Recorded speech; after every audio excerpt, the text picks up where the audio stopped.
So in this match, I'll be showing off how Thief can actually affect the map, even though people are saying that Thief doesn't really do that much damage. So I'm probably the highest rated player in this match right now. It's pretty off prime time. I have a Druid and a Core Mesmer on my team. Not very good teammates to have on your team, to be honest. Not very optimal.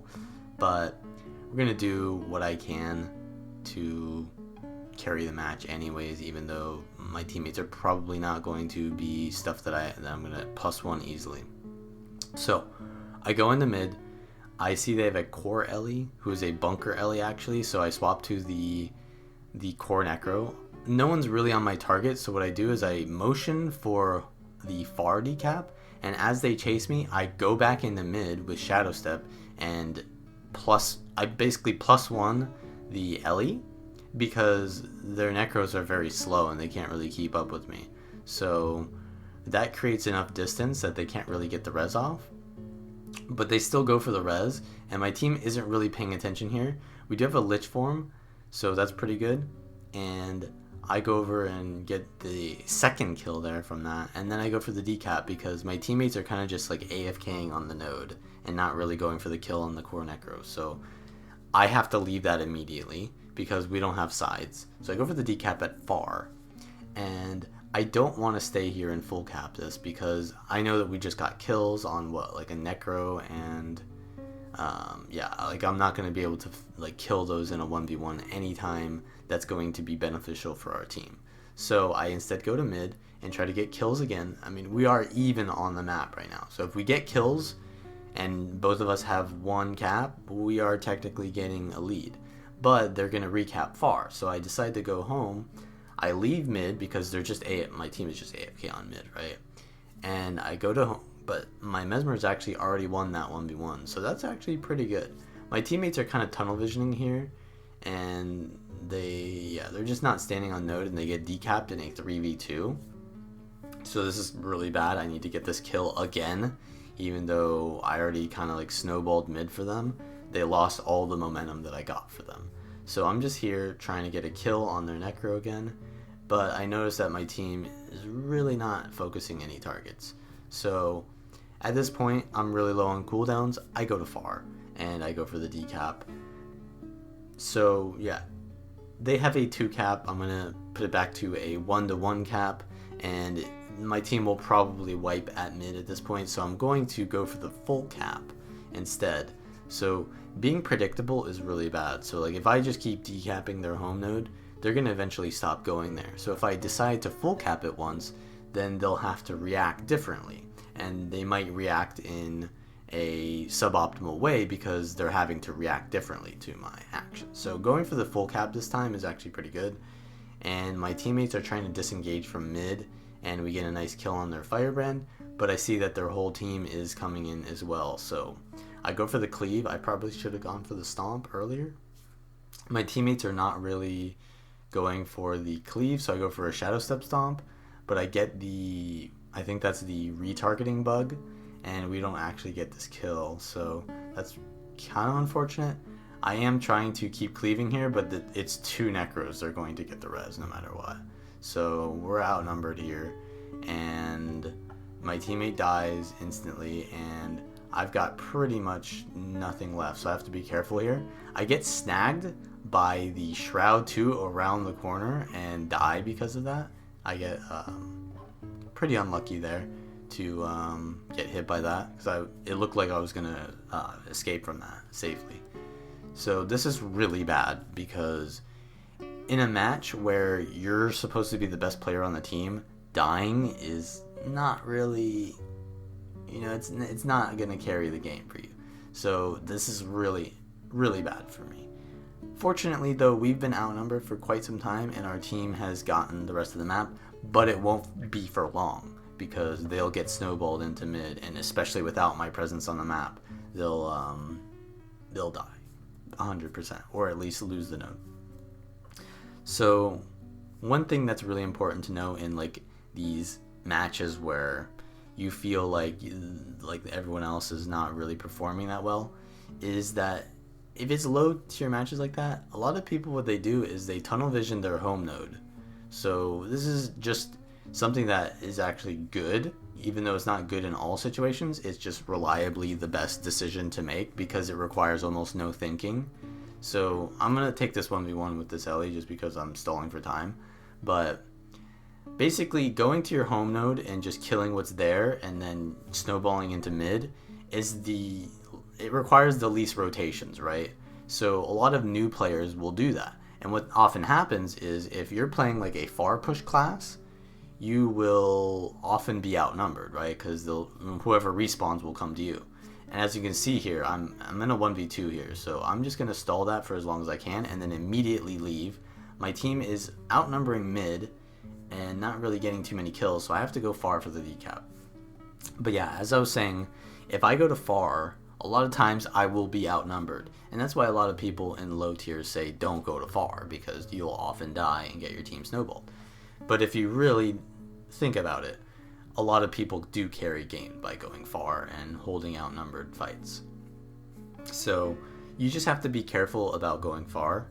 You don't have to never go far. It's just you want to be aware that the enemy team is often going to be very predictable, right? They're gonna, as soon as they die, they're gonna go to their home and then they're going to go to mid node, and then from there, you never know.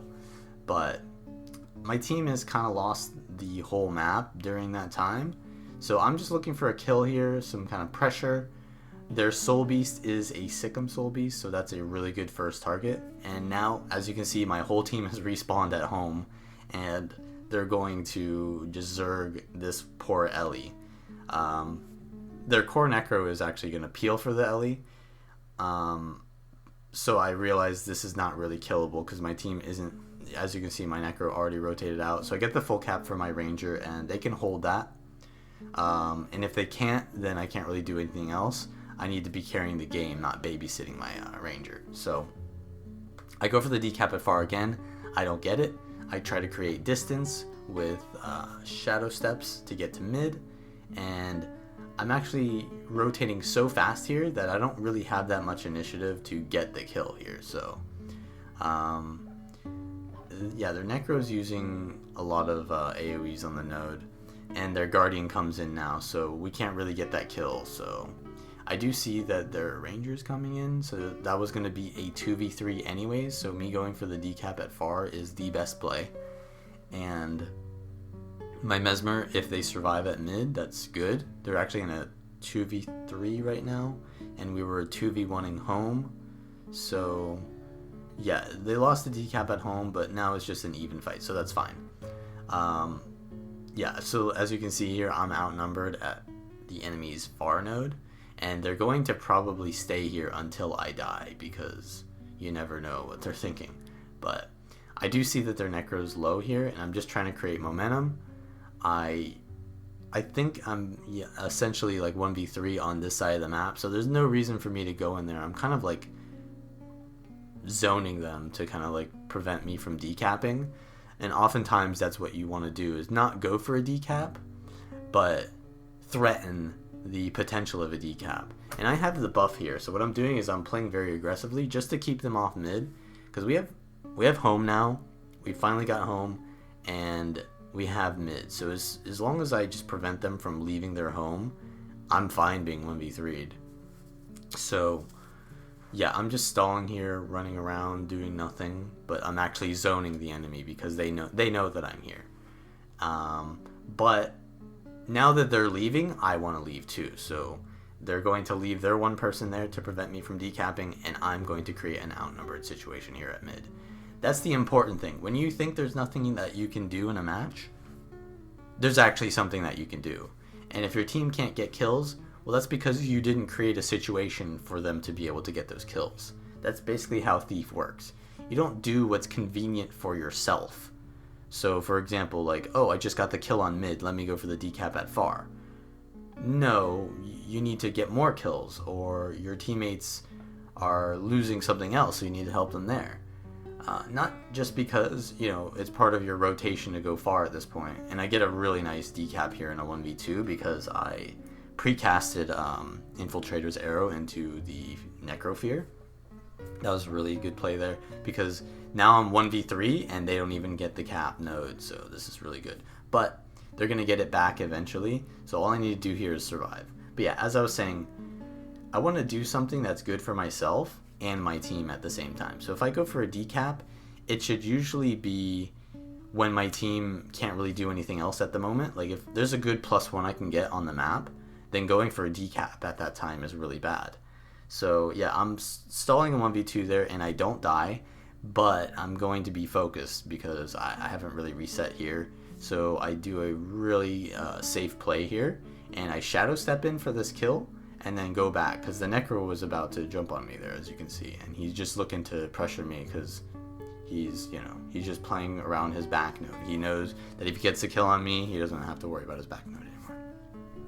But yeah, that was just a really convenient play for my team to get that kill on mid at that time.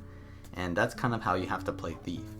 You go for a kill with your team. Like, you don't say, oh, where's my team? It's no, where can I help my team, right? Because Thief is essentially like a support class in essence. You don't go and take 1v1s, even though I'm about to do that right now, because the win condition right now is to hold far.